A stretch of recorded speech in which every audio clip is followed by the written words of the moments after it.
If it were not for the brave men and women during the Revolutionary War, we would not have these voices of valor to highlight every week. WJCL 22 News' Lydia Blackstone has the story of the soldiers of the past and their ties to service members of today. The heroes of the Revolutionary War fought on this very ground that I'm walking on in the middle of downtown Savannah years ago. Now our U.S. military makes an oath to protect this land from ever being fought on again. Before that monument was there, that was just an overgrown field.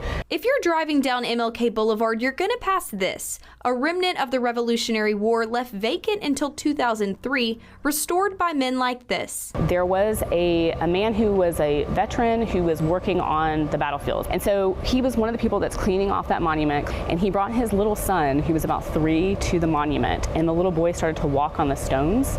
And he said, "Don't walk on the stones, those are my brothers." I know. I'm gonna get choked up. A different uniform, a different challenge, but the same American spirit. Also, these soldiers can say, "Happy 4th of July. Have a happy Independence Day. Happy 4th of July." The significance of the hostess city in the Revolutionary War was the diverse group of French, Haitian, and Americans coming together to take Savannah back from British control. On the morning of October 9th, 1779, the French and the Americans attempt to attack the city and come back into the city and take it back from the British. They are not successful in that. The British have maybe 50 casualties, but there are 750 American and French casualties in that battle. So it's one of the bloodiest battles of the American Revolution. A devastating loss for the Americans, a loss that prepared them for a comeback at the Battle of Yorktown, the battle that won the war. Everything works the way it was supposed to work here, but didn't. Everything works in Yorktown to have that victory. Emily Beck at the Coastal Heritage Society says the diversity of the group of people that fought in Savannah can help everyone find something that speaks to them. I think people sometimes think maybe this isn't a holiday that represents me or a holiday that's for me, or this history isn't for me, but this history is for everybody. The actual story of the American Revolution is one of many, many types of Americans.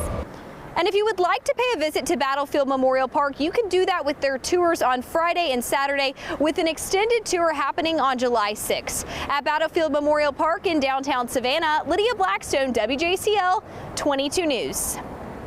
And as I was mentioning to you, there is a great statue honoring the Haitian soldiers who fought for our country for the Revolutionary War, not too far from where she was reporting. It's always important to remember the reason for the season, so thank you again for your service. And if you happen to know an active duty soldier or veteran who deserves a special recognition, just let us know. You can share their story with WJCL 22 News' Lydia Blackstone. Her email is lydia.blackstone@hearst.com.